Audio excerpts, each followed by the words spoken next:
Hey guys, Nicole here with Obscure Reptiles and Caging, and today we're going to be showing you some of our ball pythons breeding for 2023. So let's get started.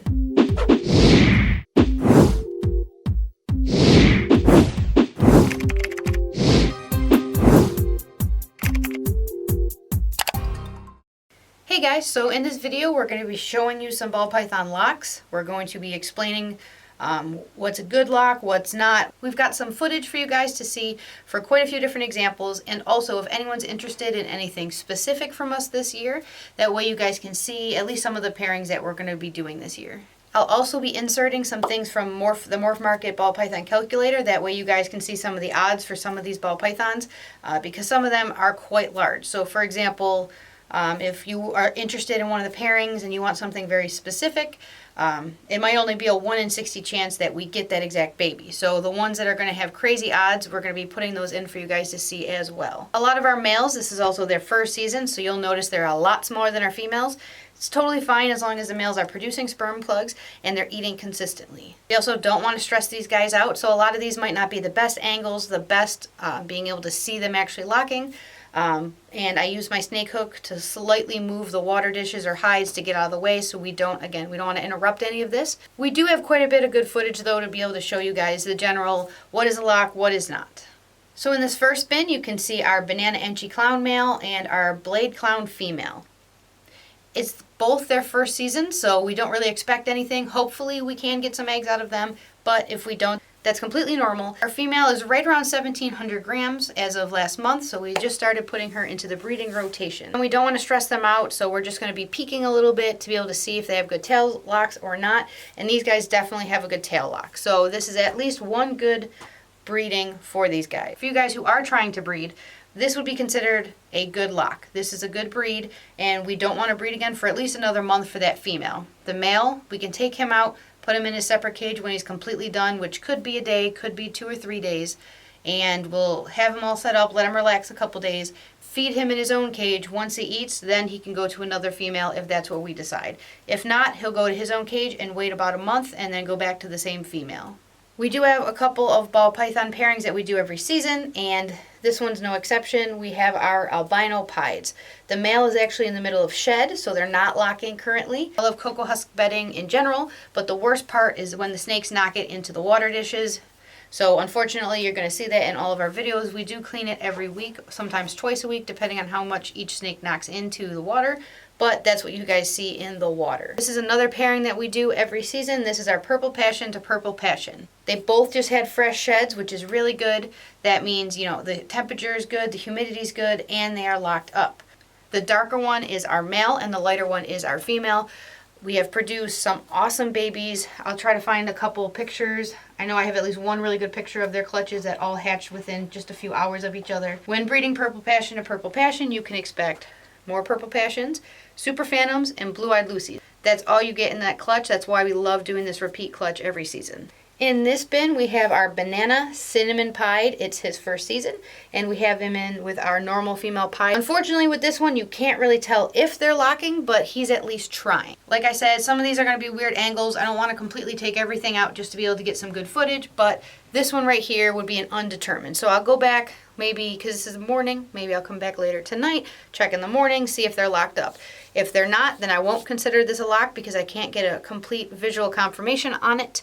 This is also the reason a lot of times in breeding season I take out hides, but you'll notice some of them do not have hides. Those are the ones that are very confident females. I know they don't mind if I take out their hide, but then I also have some shy ones that I leave the hides in, which again makes it a little difficult to see for sure if they're locked, but it helps them eat, it helps them get nice and big and healthy, and it makes them feel more secure. One of my top females, this is Beast. We produced her here about 6 years ago, and she's just a fantastic looking normal pied. She is in there locked up with our pastel pinstripe Enchi male pied. He's low white, she's medium white. I really like this one because not only can you see that they are locked, but they are completely side by side, which means he completely courted her. He did exactly what he was supposed to do, and he's got that tail lock. And I really like that their patterns kind of look similar considering she's just a normal pied and he's a 3-gene male powerhouse pied. I think she's got some awesome colors. We've kept quite a few of her babies, so I'm hoping that she actually is something genetically because all of her offspring look crazy just like she does. But this one's probably my favorite clip with them side by side, completely locked up. That's a great lock. He's definitely getting the job done. In this bin, we can see a very obvious knot lock. So the female is Tess and the male is our Gene X Leopard Pastel Pied. You could tell very much they're in totally different locations. He was actually under the water, she's over on her hot spot, and there's just no lock at all. But the thing is, they've been in there together for probably about 24 hours at this point, maybe a little bit longer.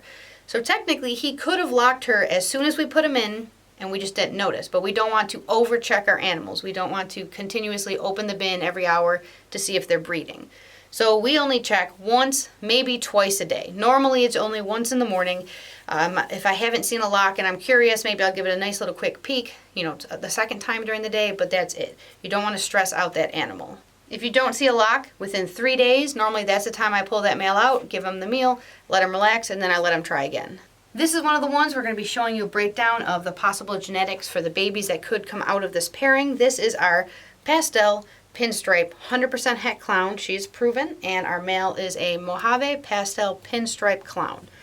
So half the babies should be clown, half the babies won't, and hopefully I could fit it all here. This is the breakdown. So if you guys want to pause it, if you guys are interested in clown type stuff, these are all possibilities of what we could produce if they have eggs.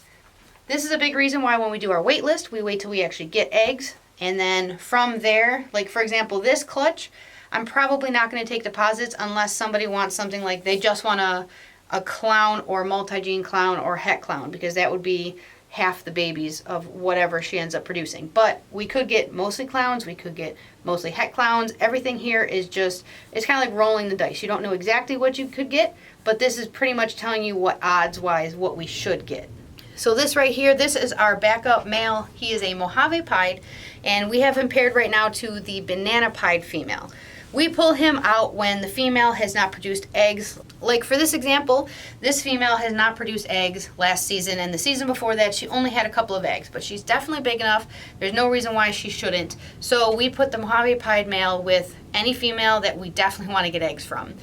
He has produced over 100 babies in the last 4 seasons, and if we paired him with 10 females and we paired all those females with other males also, he's always been the dad 100% of the time if that female had eggs.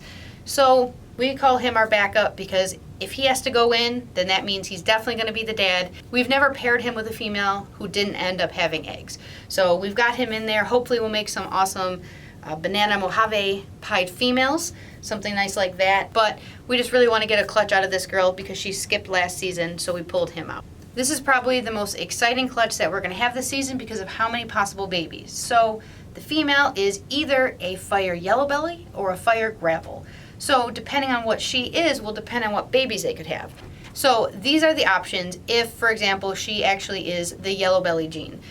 For people who do not know, the genes are impossible to tell unless you actually breed to something that has, for example, yellow belly. So the male is 5 gene.